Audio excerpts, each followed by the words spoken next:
Ito na naman ang mainit na balita mula sa mundo ng politika. Isang nakakagimbal na balitang yumanig ngayong araw matapos matagpuan na wala ng buhay ang isang miyembro ng Quadcom na si Representative Paduano sa loob mismo ng kanyang silid. Ayon sa inisyal na ulat, bandang madaling araw ay natagpuan ng kanyang mga kasamahan ng katawan ni Paduano at agad itong iniulat sa mga otoridad. Batay sa investigasyon ng mga pulis, wala umanong palatandaan ng saplitang pagpasok sa kwarto ni Paduano. Gayunpaman, hindi pa malinaw kung ano ang sanhi ng kanyang pagkakamatay. Patuloy ang forensic examination upang malaman kung may foul play na sangkot o natural na dahilan ang naging sanhi ng insidente. Samantala, nagdadalamhati ngayon ang kapwa mambabatas at kaalyado ni Paduano sa kanyang biglaang pagpanaw. Kilala si Paduano bilang aktibong miyembro ng Quadcom at masugid na tagapagtanggol ng interes ng kanyang mga kababayan. Ilang netizens naman ang nagpahayag ng pagkabigla at kalungkutan sa social media matapos kumalat ang balita. Sa ngayon, mahigpit na binabantayan ng mga otoridad ang lugar habang patuloy ang masusing investigasyon. Inaasahan din ng magiging opisyal na pahayag ng pamilya ni Paduano at ng mismong Quadcom kaugnay ng insidente. Abangan ang mga susunod pang updates hinggil sa misteryosong pagkakasawi ng mambabatas. At yan nga ang mga balitang ating pagkakatutukan, at kung bago ka pa lamang sa aking channel ay huwag kakalimutang mag-like, share and subscribe para updated ka sa mga bagong balita dito sa Tatak Pinas.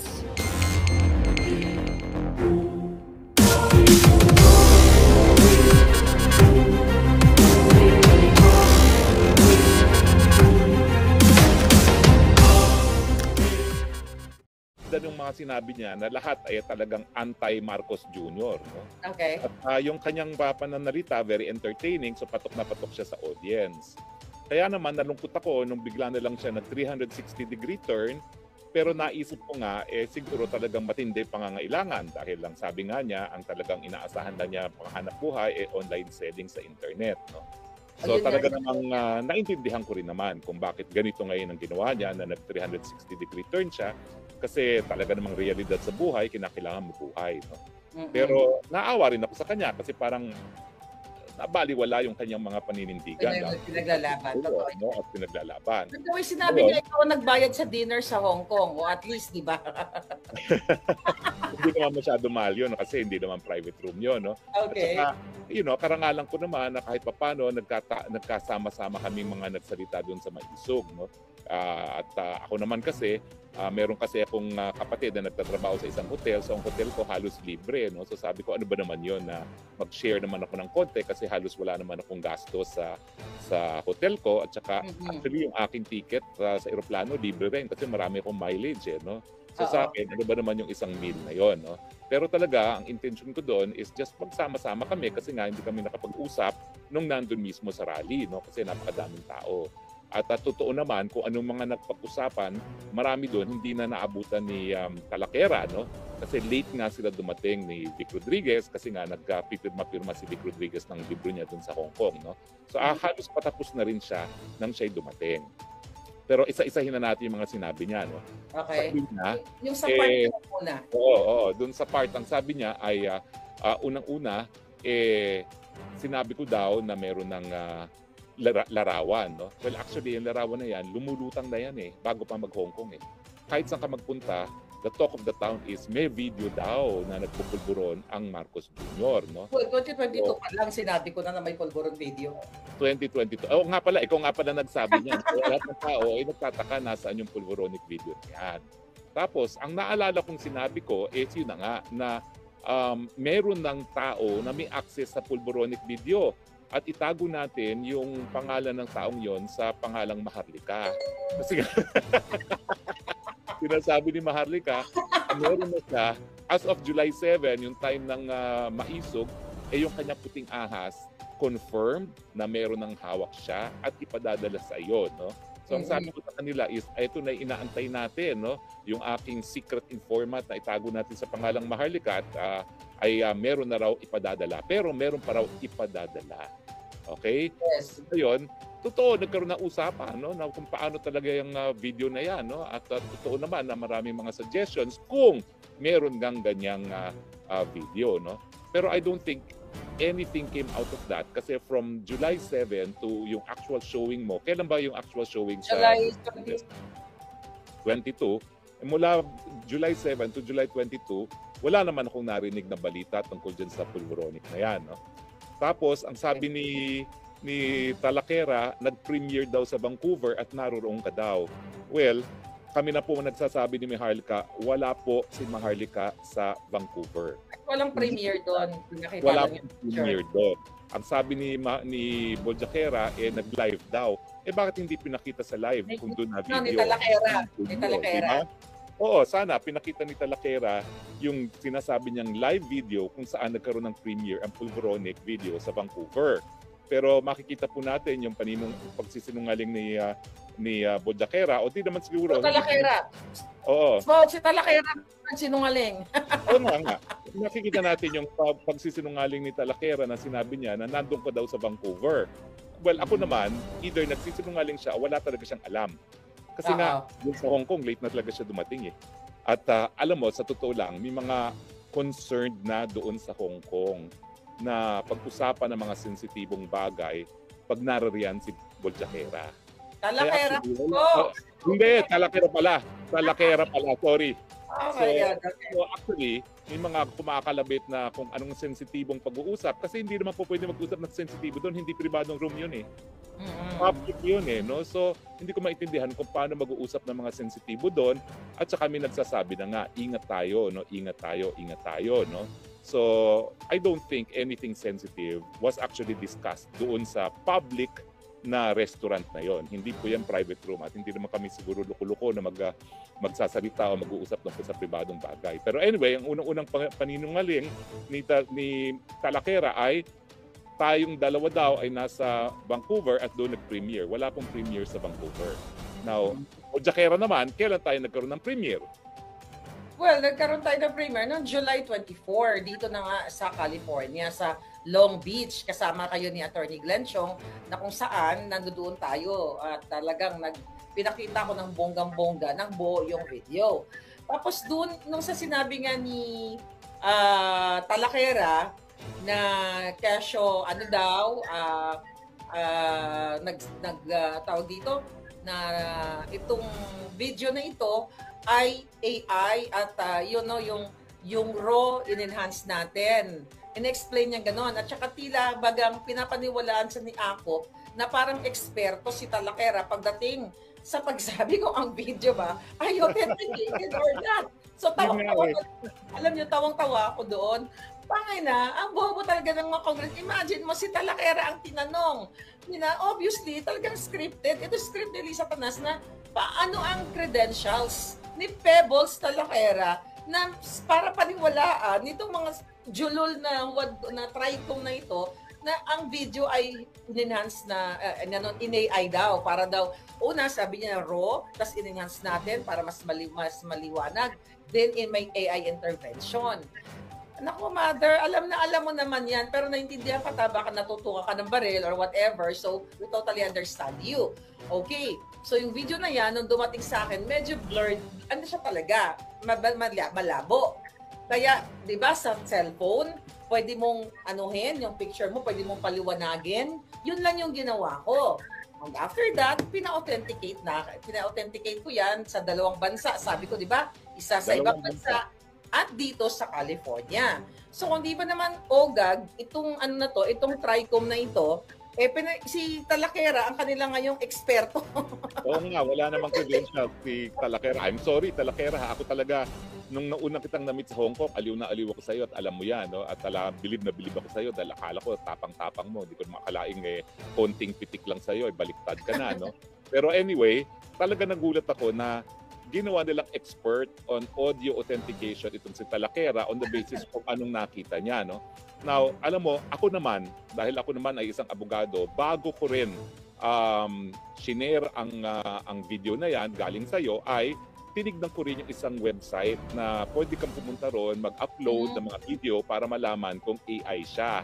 At yan nga yung ginawa ko sa New York, no? Matapos ang California, nagtungo kami ng New York ni Attorney Glenn Chong at doon ko ginawa step by step. Pinakita ko sa lahat kung paano ko ipinasok yan sa program na yan at lumabas na hindi siya AI. Kasi sabi ko nga, at that point, wala tayong anything in writing. Although alam ko, nagpa-authenticate ka na, no? Pero yung Oo. unang authentication mo, bago pa mangyari ang LA, sinabi mo nga na ayaw mag-issue ng statement ng unang kumpanya, no? Kasi ayaw nilang Yes, yes. ma-involve sa international politics, no? Medyo dayuhan yung kumpanyang yon, no? That's Pero true. sabi ko, para naman also to protect me, kasi alam mo naman, matagal na ako nagdidepensa ng kaso ng libel, dapat kinakailangan talaga wala talagang ebidensya na hindi ka nag-verify, tinignan ko yung site na yon sa internet at ipinasok ko doon at pinakita ko pa publicly sa New York na ang resulta is it is not AI. At It's ang not lumabas natin, it is not AI. Bukod pa doon sa authenticated mo na meron kang written report ng isang eksperto dyan sa LA. Na ginamit mo sa iyong asylum. Alam mo, tuwang-tuwa ako. Maraming salamat sa Traidor Committee at Kibo Jaquera kasi yan ang problema ko. Paano ko mapapatunayan na talagang dinidikdik ako dahil sa pulboronic video? Ngayon, meron na ako isang buong hearing ng Kongreso kung saan malinaw talaga na akong sinisisi nila sa pulboronic video. So maraming salamat kasi alam mo, miski parang 1.5 metro na yung aking ebidensya in writing, wala pa talaga akong mapatunayang ebidensya na talagang itong pulboronic video ang dahilan kaya dinikdik ako, no? Ngayon meron na. Oo, thank you. Napatuloy yung ating trabaho. Oo. Salamat na rin tayo kay Talakera. Oo nga, thank you Talakera kasi at least na-facilitate yung aking asylum dahil sa iyo. At thank you rin kay Congressman Acop, no? Dahil yung hearing na yan, talaga namang magpapakita na yan talaga ang dahilan kung ba't nila ako dinikdik from day one nung nagsimula ang TRICOM, no? Ang PADCOM pala, ang HUADCOM pala. Oo.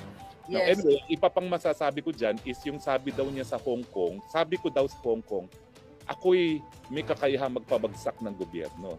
Well, nakakatawa naman yan kasi nga, una-una, wala naman akong kahit isang baril. Okay? Wala naman akong sinabi na kinakailangan tayo gumamit ng dahas. No? Yeah. Kung ang sinasabi niya ay itong video ito, kung merong video nito, ay itong magpapatubad sa gobyerno, hindi ako magpapatubad ng gobyerno. Kung hindi, yung Marcos Jr.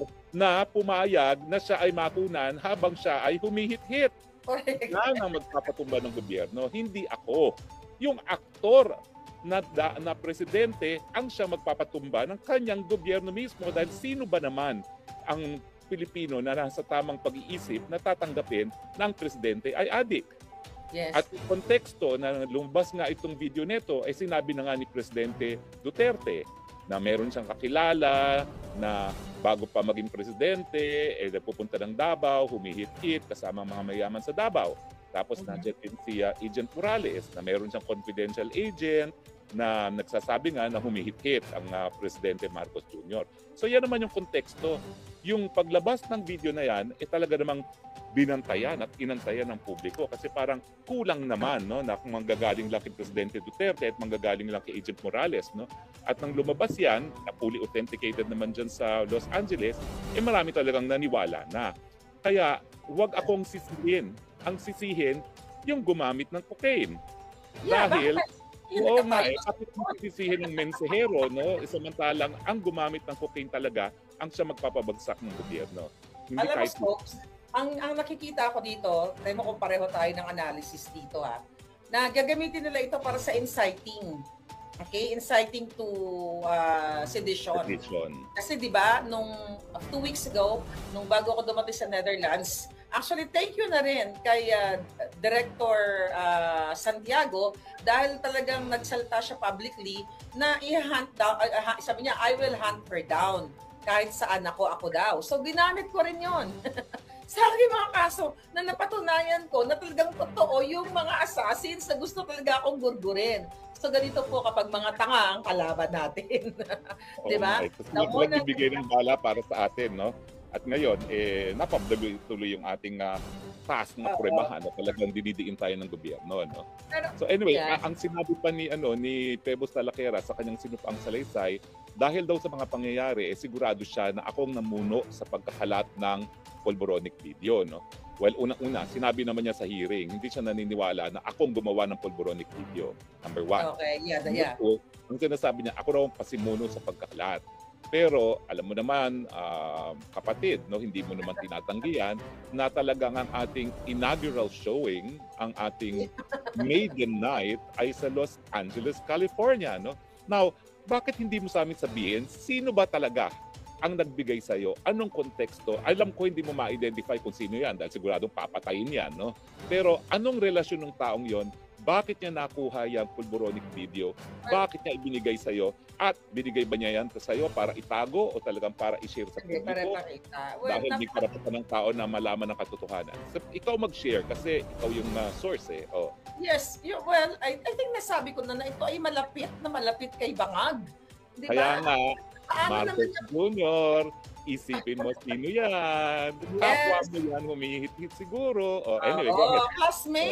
classmate ito, classmate. Classmate. Oo, I see. classmate sa pagsisimot. Yun na nga, alam nyo, mga kapalaga, talagang ang syosyo nga nila. Ngayon, binuhay na naman nila spokes itong Polvoron video at ngayon may bago na silang eksperto, si Pebbles. Kaya, Pero ngayon, sabi mo sa akin, kung malapit na malapit kay Marcos Jr. itong nagbigay sa'yo, bakit niya ibinigay sa'yo? well, kaya niya binigay alam mo, ang tagal na kasi niyan. Kaya niya ibinigay dahil sukang-suka na siya dito sa nangyayari sa ginagawa ng pagnanakaw, kidnapping, smuggling ng gobyerno. So, binigay yan sa atin para kahit papaano, ma-redeem niya yung sarili niya na, makagawa siya ng tama sa buhay niya. Kaya yan ibinigay sa akin, yung video na yan. At kahit ano pang gawin ninyo, hindi nyo mapapaamin si Maharlika kung sino yung puting ahas. At tama si Pebbles Talakera. Nung tinanong siya, di ba, kung sino yung puting ahas, sinabi niya hindi naman sinasabi ni Maharlika, doon siya tumama kasi never ever kung sinasabi kahit kanino, kahit sa'yo spokes, kahit magkaibigan tayo. Kasi pinoprotektahan ko yung mga taong nagtiwala sa akin ng impormasyon. Even sa mga cases ko, di ba yan, tinatanong yan, pero may mga protective order yan, di ba? Pinoprotektahan yan. Ang, yung mga ganong klaseng what you call it, mga puting ahas. So, protektado yan, mga kababayan. So, tama siya doon. Pero doon, ang nakikita ko kasi spokes talagang script yun eh. Obvious naman eh, na talagang si Akop, binabasa kunyari. So, ang nakikita ko naman kay Mother Talakera, talagang wala siya magawa. Ako, personally, I can speak harshly laban kay Pebbles, o I can expose more or whatever. Pero ayoko siyang mapatay. Ayoko siyang magurgur. Yun lang yun sa akin. Matagal ko na sinasabi. Alam mo, at saka alam mo, nung lumabas yan, naka-shadow ban ako sa Facebook. Halos walang nanonood ng Facebook ko dahil naka-shadow ban ako. Hindi ko alam kung Facebook yan o yung administrasyon ng gumawa niyan. Pero ang talagang nakita natin, di ba, sinusubaybayan natin kung sino mga nanonood, no? Yung mga milyon-milyong mga nanood, galing sa Facebook pages ng mga ordinaryong mamamayan. Hindi sa akin. Kasi, sabi ko na, di ba naalala mo, useless yung aking Facebook dahil mga panahon na yon, shadow ban ako, konti-konti na mga nanonood sa akin. Swerte na ako kung may 3,000 na audience ako, no? Dahil nga, ng shadow ban, no? So, naalala mo yung isang PhilAm na kasama natin doon sa hotel room ko, no? Na in less than 24 hours, halos 2 million views na, no? Naalala mo kung sino yun, no? Si Chris Lam. Oo, tapos meron pang isa, may isa pang PhilAm, no? Na together, in-add up natin, mas malaki pa yung viewership nila kaysa doon sa viewership ng 20 Sona. million, 25 million, 30 million. Oo, no? So, patunay na talagang pati tayo, dahil nga sinaduban tayo, hindi masyado nakapagkalat niyan, no? Ang nagkalat talaga dyan, mga ordinaryong mga mamamayan. Yes, ano pa yung mga kalat naman yan para sa katotohanan, no? Maniwala kayo hindi, kayo na maghusga. Kaya ngayon binuhay nila ang Polvoron video, panuurin ninyo po. Tingnan niyo po ang mukha ni BBM. At tingnan niyo po kung naniniwala ba kayo na si BBM yan o hindi. Kasi naman, sabi nga ng isang kaso, no, ang tunay na test sa katotohanan ay yung kapangyarihan ng isang ideya na matanggap sa malayang merkado ng idea. So ngayong binuhay nila, pag-usapan po natin, kayo pong maghusga, si BBM ba yan? At tanungin yung mga sarili ninyo. Kung hindi si BBM yan, bakit hanggang ngayon ayaw niyang mag-hair follicle test? Yan.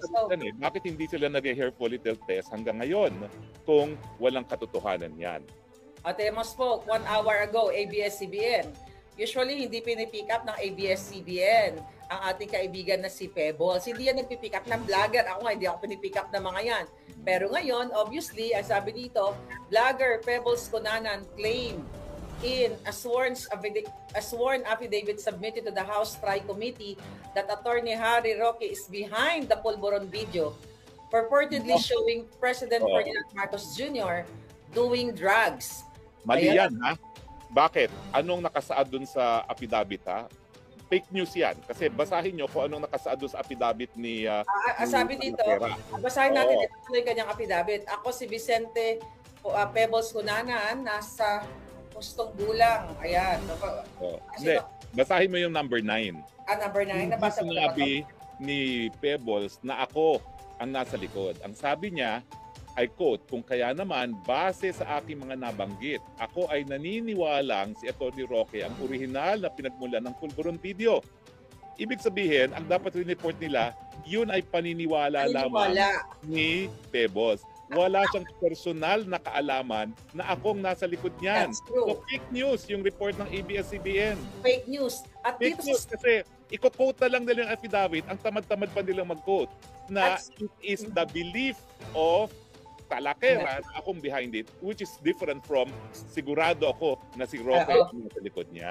Opinion niya to. Alam niyo ba mga kababayan kung bakit ganito ang script ni Pebbles Talakera? Takot siya maresbakan ni Attorney Harry Roque ng defamation case. Well, actually, hindi ako nagdidemanda ng criminal libel dahil yan ay labag sa aking advocacy yan na dapat walang kulong ang libel dahil sa malayang pananalita. No? Pero ginawa niya posibleng pagsisinungaling sa Kongreso na hindi ordinary perjury.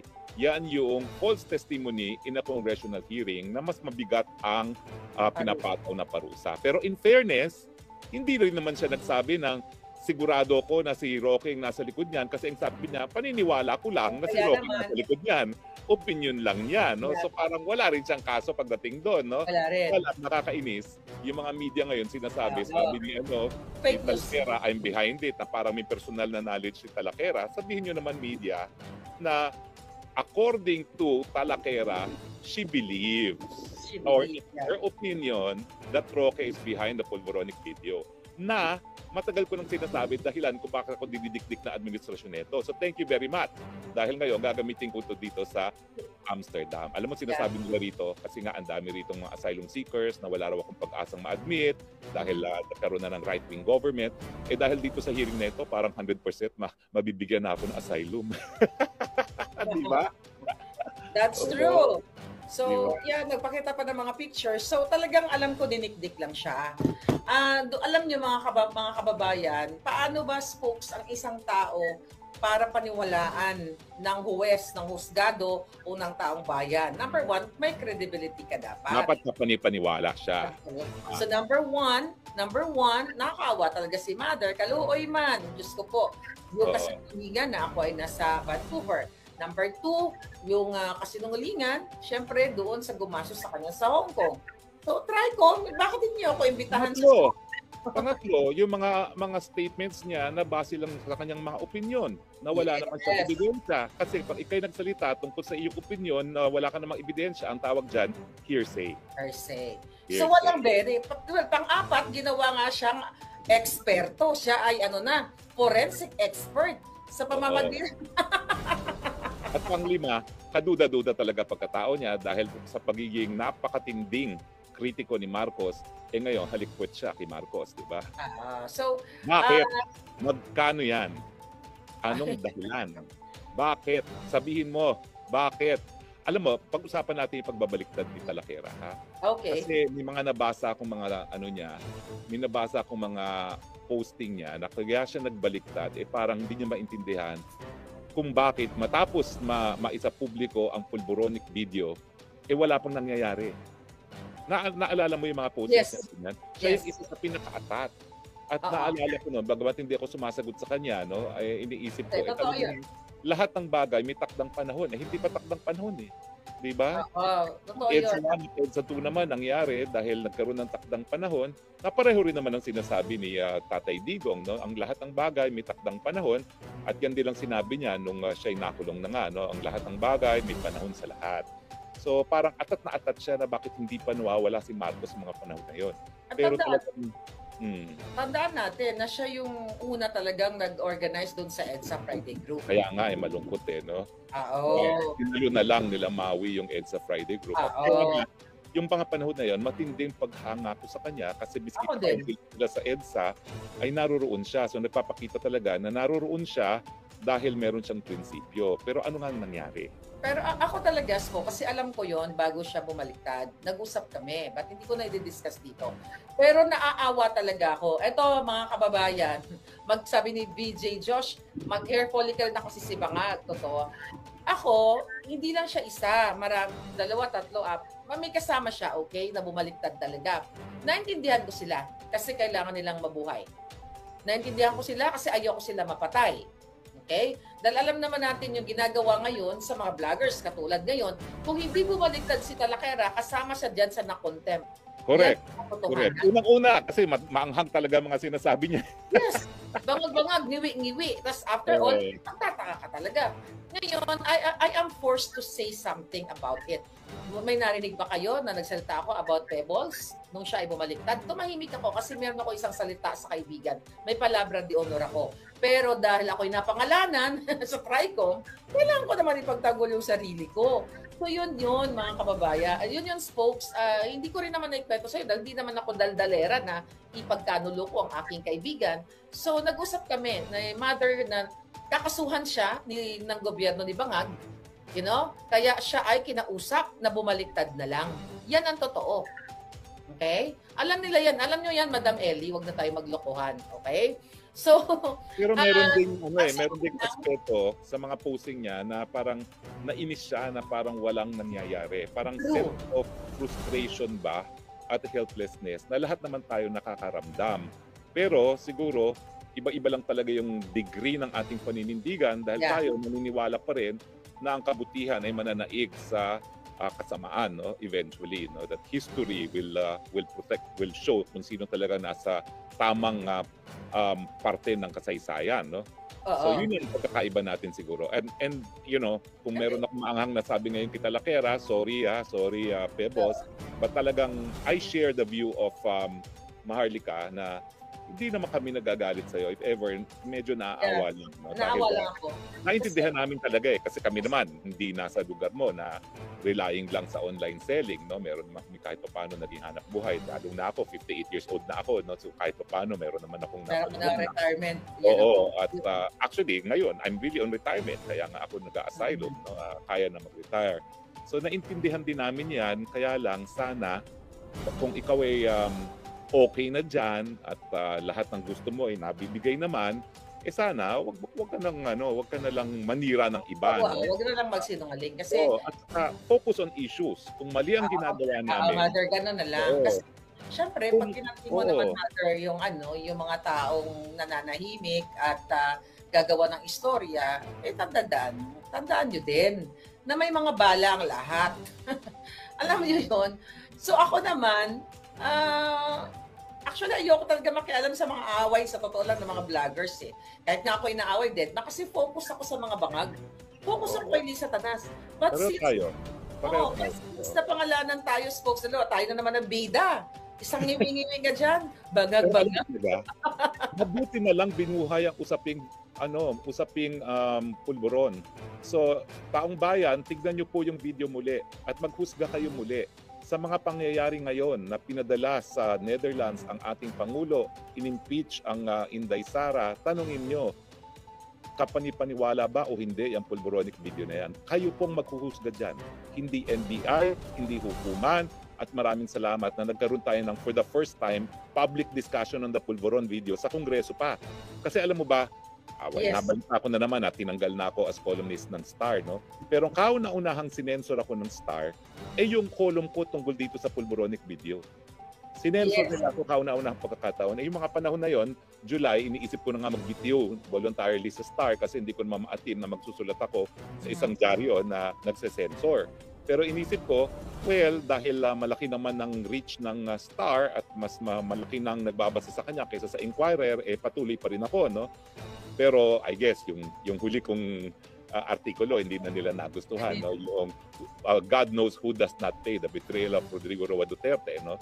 Tapos yung artikulong hindi na nila pinublish, yung Let's Paint the World Green, Green. na umabot ng 15 million ang nagbabasa sa internet. Hindi ko talaga akalain na yung fact-check na ganyan, ibabasahin din sa Facebook, no?